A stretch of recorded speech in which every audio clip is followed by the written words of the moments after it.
Bismillahirrahmanirrahim. Assalamualaikum warahmatullahi wabarakatuh.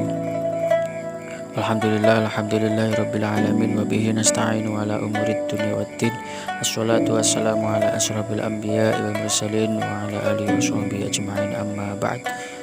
Yang kami hormati Ibu dosen pengampu mata kuliah Sejarah Pendidikan Islam, Ibu Yusmika Ulia Afif MPDI, dan tak lupa kepada seluruh konco-konco kelas PAIA yang dirahmati Allah Subhanahu wa Ta'ala. Langsung saja, kami dari kelompok 4 yang beranggotakan 1 Abdi Wibowo NIM 2012-100-01, 2 Abdul Wahid 2012-100-02, 3 Afifi Alvida 2012-100-10, 4 Ahmad Fahri 2012-120. Kami dari kelompok 4 akan mempresentasikan hasil kerja,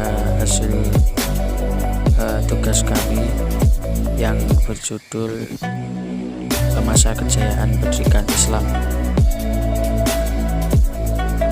Di sini kami mengambil 4 poin rumusan masalah. Yang pertama, bagaimanakah perkembangan lembaga pendidikan Islam? Bagaimanakah sistem pendidikan di madrasah? Terus kemudian, bagaimanakah puncak kejayaan ilmu dan kebudayaan Islam? Dan yang terakhir, apa sajakah faktor-faktor kemajuan ilmu pengetahuan? Memasuki cara selanjutnya adalah pembahasan. Pembahasan yang pertama adalah perkembangan lembaga pendidikan Islam. Sebelum timbulnya sekolah dan universitas yang kemudian dikenal sebagai lembaga pendidikan formal, dalam dunia Islam sebenarnya telah berkembang lembaga-lembaga pendidikan Islam yang bersifat non-formal. Lembaga-lembaga ini berkembang terus dan bahkan bersamaan dengan tumbuh dan berkembangnya bentuk-bentuk lembaga pendidikan non-formal yang semakin luas. Di antara lembaga-lembaga pendidikan Islam yang bercorak non-formal tersebut adalah 1 Kutab, terus kemudian pendidikan rendah istana, terus kemudian toko-toko kitab, terus kemudian rumah-rumah para ulama, majelis atau salon kesusastraan, terus kemudian badiah, padang pasir, dusun tempat tinggal Badawi. Terus kemudian ada lagi rumah sakit, perpustakaan, masjid, hibat. Ada Kutab sebagai lembaga pendidikan dasar. Kutab atau maktab berasal dari kata dasar katab yang berarti menulis atau tempat menulis. Jadi katab adalah tempat belajar menulis. Di antara penduduk Mekah yang mula-mula belajar menulis huruf Arab adalah Sufyan ibn Umayyah ibn Abdul Syams dan Abu Qais ibn Abdul Manaf ibn Zurah ibn Kilad. Keduanya mempelajari di negeri Hira. Kemudian pada akhir abad pertama Hijrah mulai timbul jenis kutab yang di samping memberikan pelajaran menulis dan membaca juga mengajarkan membaca Al-Quran dan pokok-pokok ajaran agama. Selanjutnya berkembang kutab tersebut menjadi lembaga pendidikan dasar yang bersifat formal yang mengajarkan ilmu bacaan, hitungan, tulisan, dan tempat para remaja belajar dasar-dasar ilmu agama, fikih, hadis, dan bahasa. Terus kemudian ada lagi pendidikan rendah di istana. Timbulnya pendidikan rendah di istana untuk anak-anak para pejabat adalah berdasarkan pemikiran bahwa pendidikan itu harus bersifat menyiapkan anak didik agar mampu melaksanakan tugas-tugasnya kelak setelah ia dewasa. Oleh karena itu mereka memanggil guru-guru khusus pada anak-anak mereka. Terus kemudian ada toko-toko kitab. Pada permulaan Daulah Abbasiyah, di mana ilmu pengetahuan dan kebudayaan Islam sudah tumbuh dan berkembang, yang diikuti oleh penulisan kitab-kitab dalam sebagai dalam berbagai cabang ilmu pengetahuan, maka berdirilah toko-toko kitab. Saudagar-saudagar, buku itu bukanlah semata-mata mencari keberuntungan, akan tetapi kebanyakan mereka sastrawan yang telah memilih usaha sebagai pedagang agar mereka dapat kesempatan yang baik untuk membaca, menelaah, dan bergaul dengan para ulama dan para pujangga. Kemudian ada rumah para ulama.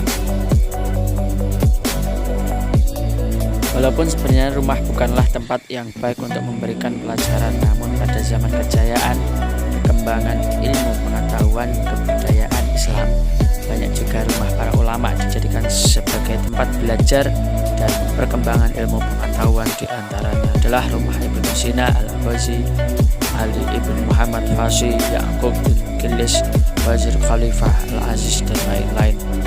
Terus kemudian majelis atau salon kasusastraan. Majelis maksudnya adalah suatu majelis khusus yang diadakan khalifah untuk membahas macam-macam ilmu pengetahuan. Majelis ini bermula sejak Khalifah Ar-Rasyid pada Harun Ar-Rasyid tahun 170 sampai 193 Hijriah. Majelis sastra ini mengalami kemajuan yang luar biasa karena khalifah sendiri adalah ahli ilmu pengetahuan dan juga memberikan kecerdasan sehingga khalifah aktif di dalamnya. Kemudian ada Badiah, padang pasir, dusun tempat tinggal Badui. Di Badiah tempat tinggal ya orang-orang Arab di padang, mereka tetap mempertahankan keaslian, kemurnian bahasa Arab. Oleh karena itu khalifah mengirim anak-anaknya ke Badiah untuk mempelajari bahasa Arab yang fasih, lagi murni, dan syair-syair dari sumbernya yang asli. Banyak ulama dan ahli ilmu pengetahuan lainnya yang pergi ke Badiah dengan tujuan untuk mempelajari bahasa dan kesastraan Arab yang asli dan murni. Di antaranya adalah Khalid bin Ahmad, Bajar bin Bud, Al-Kasai, Imam Syafi'i. Terus kemudian ada rumah sakit. Rumah sakit bukan hanya berfungsi sebagai tempat perawat dan mengobati orang-orang sakit, tetapi juga mendidik tenaga-tenaga yang berhubungan dengan perawatan dan pengobatan. Terus kemudian perpustakaan pada masa jayanya dunia Islam menjadi aspek budaya yang penting dan sekaligus sebagai tempat belajar dan perkembangan ilmu pengetahuan.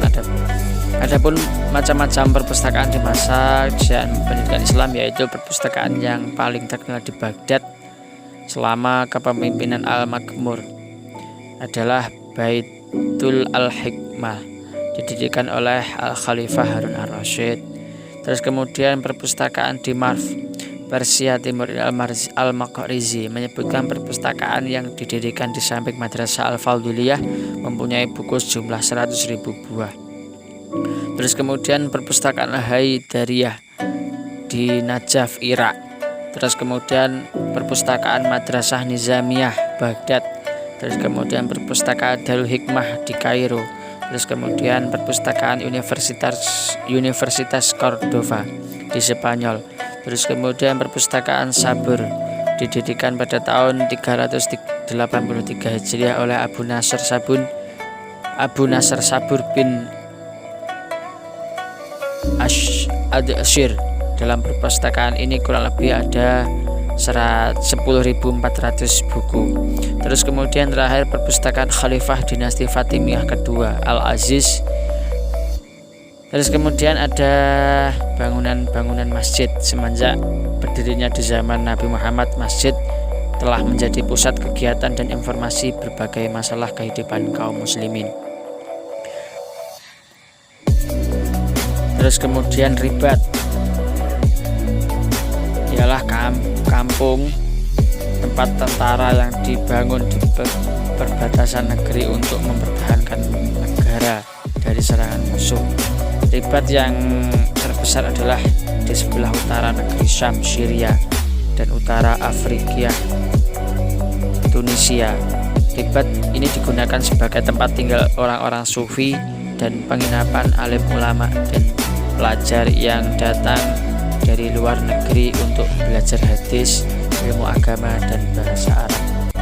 Pendidikan madrasah-madrasah. A. Kurikulum.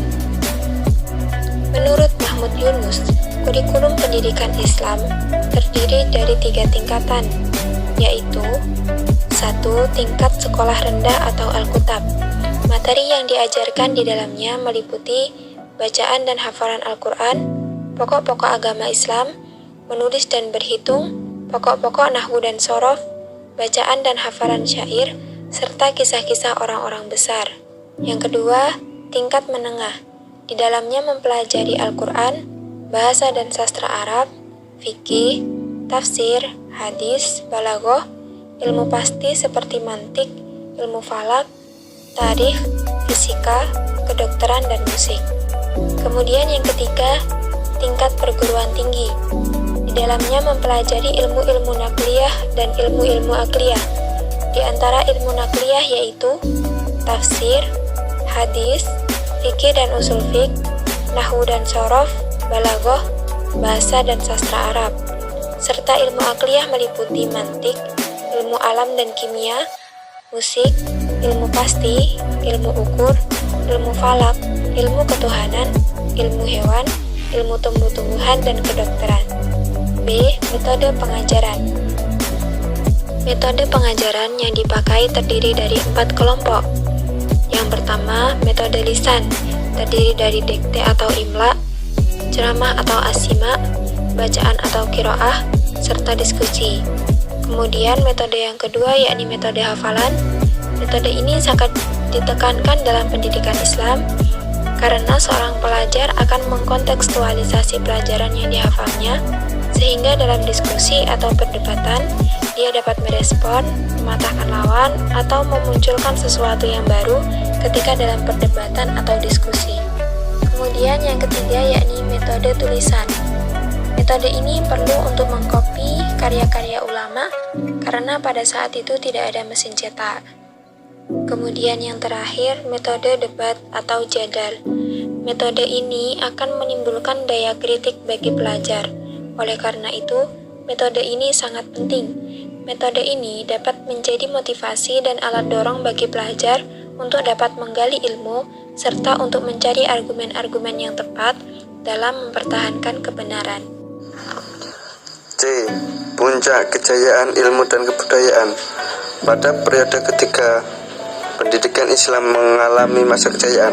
Masa kejayaan ini di bawah kekuasaan Bani Abbasiyah yang berkuasa sejak tahun 750 hingga 1258 Masehi atau 132 Hijriah sampai 656 Masehi.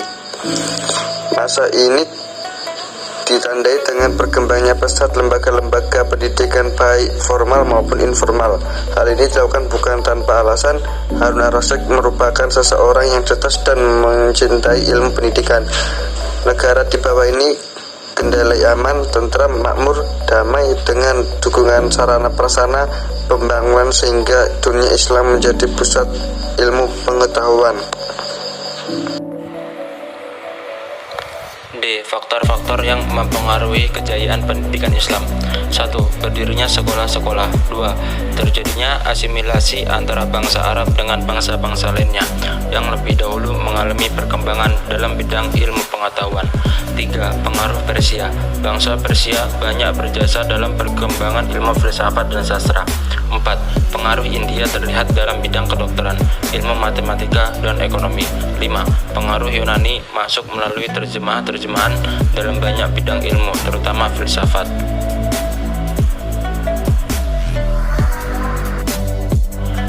Sekian dari kelompok 4. Apabila ada kekurangan dan kelebihannya, kami mohon maaf sebesar-besarnya. Wabillahi taufiq wal hidayah, wa ridha wa inayah. Wassalamualaikum warahmatullahi wabarakatuh.